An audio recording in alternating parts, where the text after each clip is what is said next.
You ready? I'm ready. Okay. We're going to open up today's August the 25th, 2026 Howard County Board of Appeals meeting opened at this time. And the first item is approval of minutes for June the 23rd, 2026. Is there a motion on that? I make a motion that we approve the minutes. Second. Moving second, all in favor? Aye. Okay, motion carried, thank you. Mr. Sheeline, is there a case before us tonight? There is one case, it is case 2CS26, the petition of Mike Daubenmeyer for Harmony Towers Verizon requesting a special exception permit in order to construct a new telecommunications facility, 195-foot monopole cell tower with a 4-foot lightning rod, Howard County zoning ordinance section 2.03 in an agricultural zone. This is at 2380 South 600 West. Okay, thank you. Someone here to represent the case? Come up and tell your name and your address and tell us basically in short, what are you looking for? So, my name is Brett Blackers. I'm with Kinley Horn. My office address is 500 East 96th Street in Indianapolis, Indiana. I'm here on behalf of Mike Daubenmeyer. My trip is a little bit shorter than his is. I was the lucky one to take his place for this. So, as you guys said, Harmony Towers is our client. They're the tower company, and they are in conjunction with Verizon Wireless to do a build-to-suit site for Verizon to help enhance their service in this area, this spot. There's two existing towers, one located to the southeast or southwest of the search ring, and one located to the northeast of the search ring. Verizon is on both of those towers. So this is in the middle, and they're trying to get the coverage gaps that have dead or low service indoors and sometimes outdoors, and to overload the existing sites because they're over capacity with users and everything like that. So they found this site, seems like a pretty good site for them, and it does, as the package shows, the propagation maps from the RF engineers, shows that this will significantly enhance their services for existing 4G, LTE, and the 5G technology. Not just for the customers in the area, for the travelers, and especially for the first responders. As you know, cell phones are a growing thing. Everybody's got one. Probably about 75% of people do not have landlines anymore. So when you have needs for services, especially for schools now, they're all going digital. And the first responders, probably about 90 to 95% of all 911 calls are made from cell phones. This is a capacity issue for them and to increase their coverage. So if you have any questions, I'd be happy to answer them for you. I thought the packet was pretty well done and kind of lays it out for what we are looking for and to meet your zoning code. Okay. Anyone on the commission have any questions? Yeah, I have a couple of questions. Approximately how far away are the other two towers from this site? One's 1.5 miles. I think that's the one to the south or southwest, and the one to the northeast is 1.8 miles away. And like I said, Verizon's on those two sites. Right. You said we're addressing some dead spot issues, zones like that. Do you know if any of the school property is in a poor serviced zone or a dead zone or anything? The school property is not very far from this site, Right. so I would probably say yes, it is in the poor service area, especially if the other sites are over capacity on data users. Okay. I mean, you have that when you go places and you're on your cell phone, you might have your bar, but your calls still going out in and out. That's because of the overcapacity issues that they're having at their existing sites.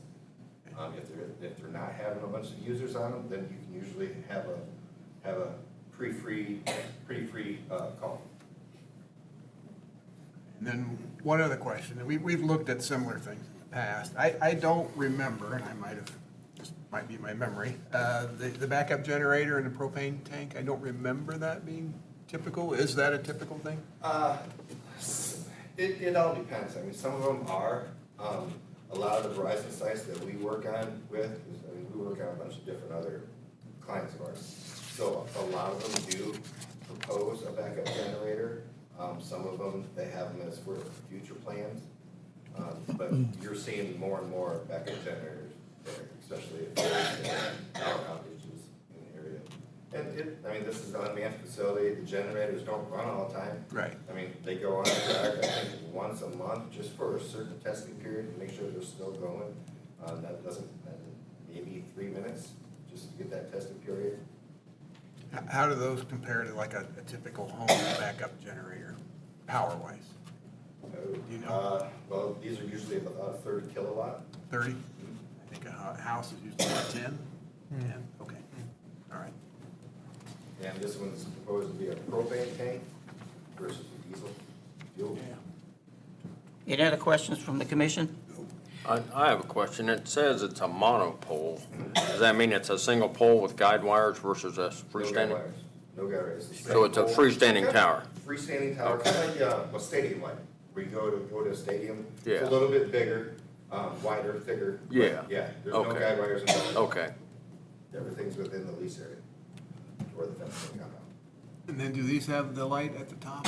They do not. That's the 200-foot thing?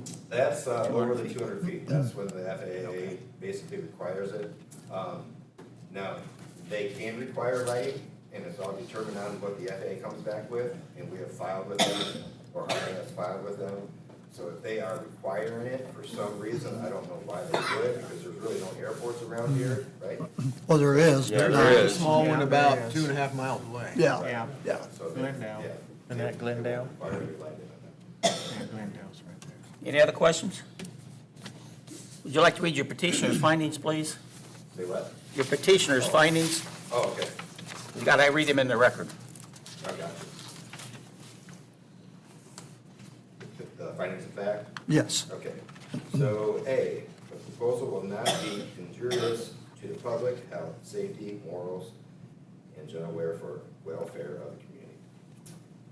Response is correct. The proposed monopole tower and associated equipment will not create smoke, fumes, odors, dust, glare, or noise pollution. The facility is unmanned and will operate in accordance with the FCC guidelines and regulations. Bullet point B, finding the fact. Requirements and development standards for the requested use as prescribed by the zoning owners will be met. The buildings meet the minimum requirements for front and side setback requirements on this zoning district. Response, yes, the proposed tower facility meets or exceeds all requirements outlined in Article 5, Section 5.58 of the Howard County zoning ordinance telecommunications standards.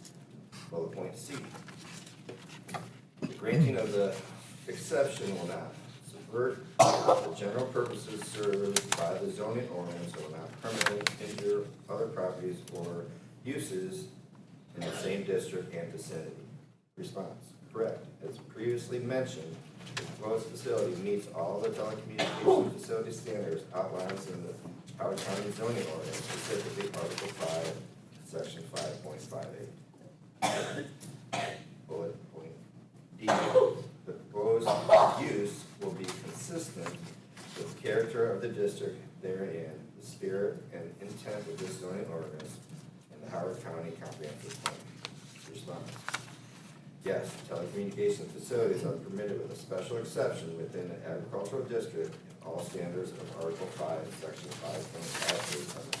Thank you. Mr. Sheeline, you got some staff findings? Yeah, staff findings for case 2CS26, the proposal will not be injurious to public health, safety, morals, and general welfare of the community.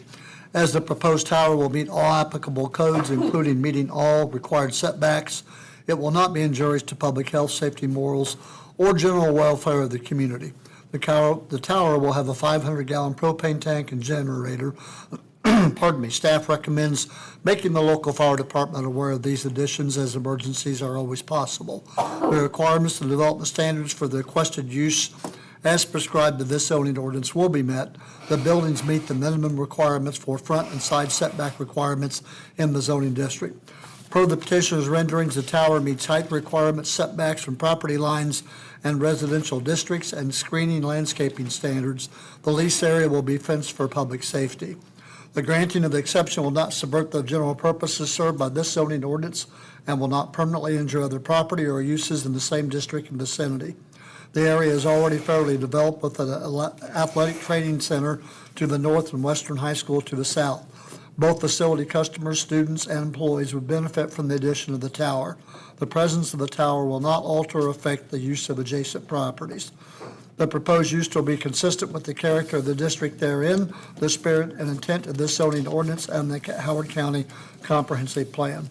While the monopole telecommunications tower is not necessarily an aesthetic addition to the area, it will be a practical one to help serve residents by strengthening phone service for customers in the West Middleton area. Okay, thank you.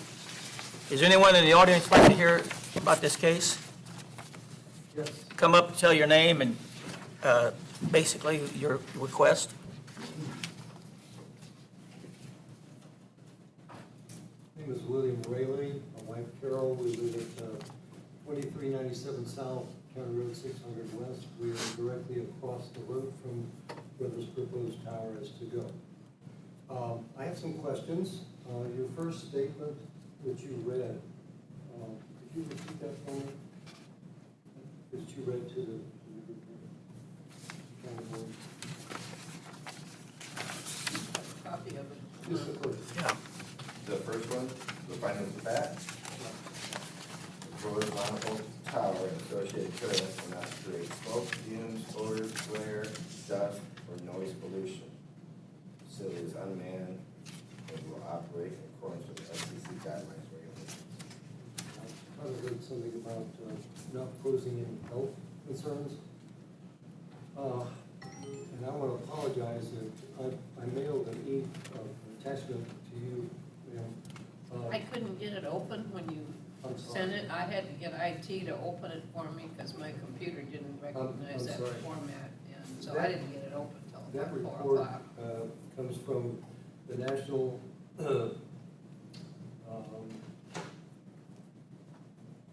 Environmental Health Safety Report that was just recently put out. And I guess I'm having a little trouble understanding how we can be emphatic about no health concerns. I'm talking about RF and EMF, density and intensity of that transmission for local residents and for the school, which is just a few hundred, several hundred feet away. We are less than 330 feet, I think, from where that pole is going to be, where our front door is. And in this review that I went through here, looking at this, there's a preponderance of evidence around the world that there are concerns about health hazards related to RF and EMF transmissions. It's all included in that document that I sent. So I just find it hard to understand that there is no concern about health or safety. There are a lot of young kids that play at that facility right next to where the tower is going at the Laird Fitness Facility. In addition to kids playing outside. Other countries have evidence that shows that there is a difference with young people being able to tolerate these frequencies, particularly the intensity with being close by. So that's my main concern with this. Besides the fact that if that thing should happen to fall, it's awfully close to our front door. So I would be happy to read all this to you, but I know we don't have time for that. I just like to have it recognized that I believe these concerns are legitimate. There are communities and schools across this country and many others who have established setbacks at a minimum of 1,500 feet or more in order to minimize this exposure. Noted. Thank you, sir. Appreciate it. Thank you very much. I do know if the FCC guidelines or regulations is what we got to go by. Correct. I know there's cases on the internet, cases out there that pro and con both, but, you know, we as a commission, we can only go by what is in front of us. And we can't, you know, if a client presents a case and they fall within them, the FCC guidelines and regulations, that's as far as we can go. We can't cross over on that. The best thing, you know, we always tell people, and it's true, talk to your legislatures and try to get it changed or whatever, but we have to go by the law they give us. And that's what's bad, you know, but that's the way the law of the land is, and we got to respect that. I understand. May I ask you just one more thing? In doing this. How far away from the school is it? The EPA, Environmental Protection Agency, our federal government, has not had 500 or 600 one word feet. to say about this since 1996. That's 30 years ago.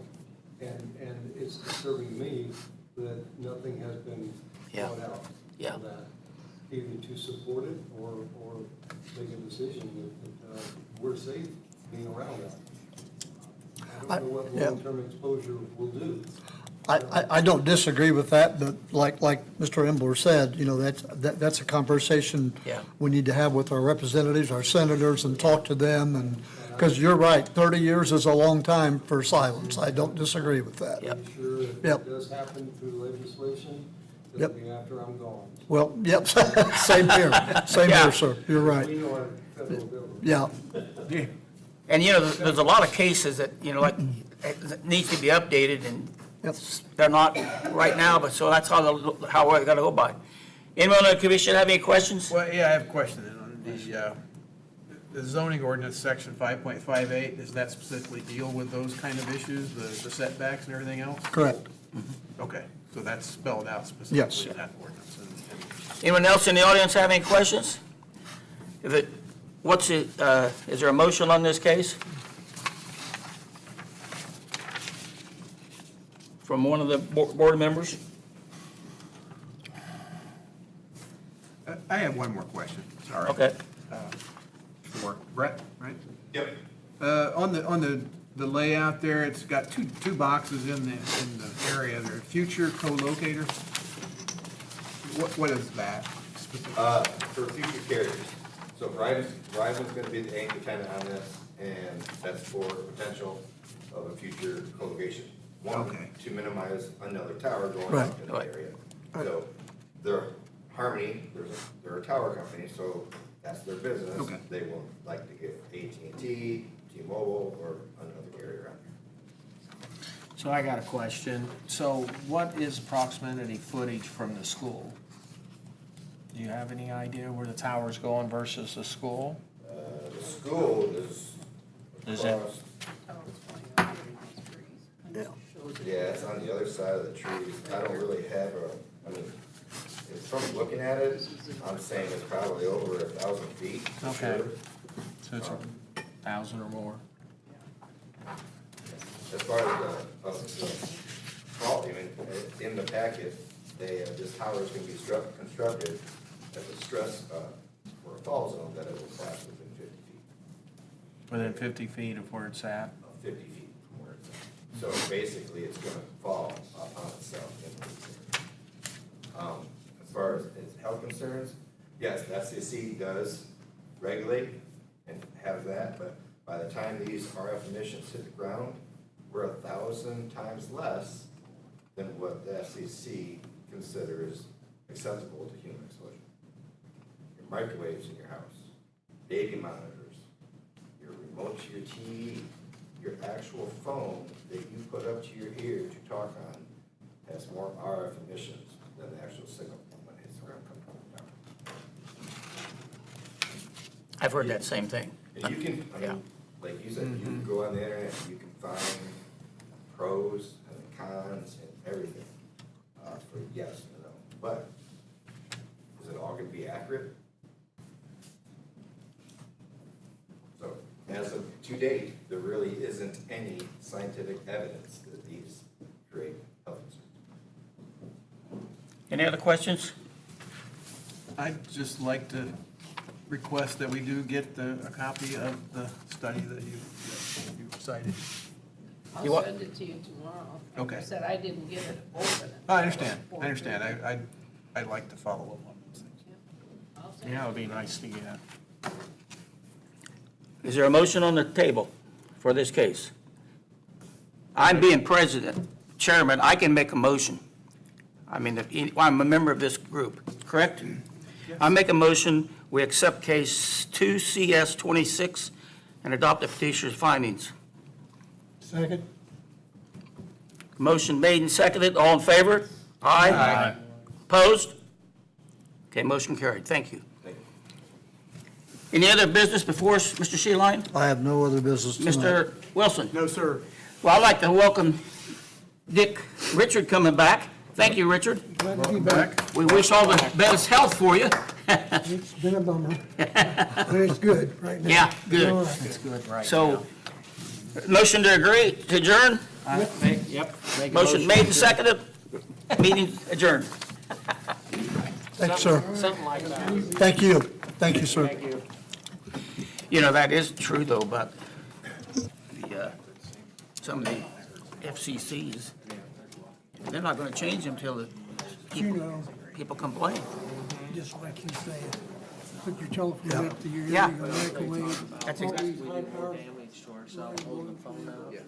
You're right, if I don't Well, have to do in this, my I'm always on a opinion, speaker somewhere and I got my phone away from me. Civil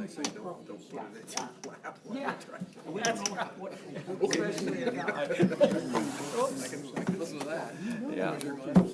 Yeah, they're like that. But yeah, If you're young, guys, you want to show them. you get these power lines, when you get close, might not be a smart thing to do. I don't know, I didn't feel good about it. the way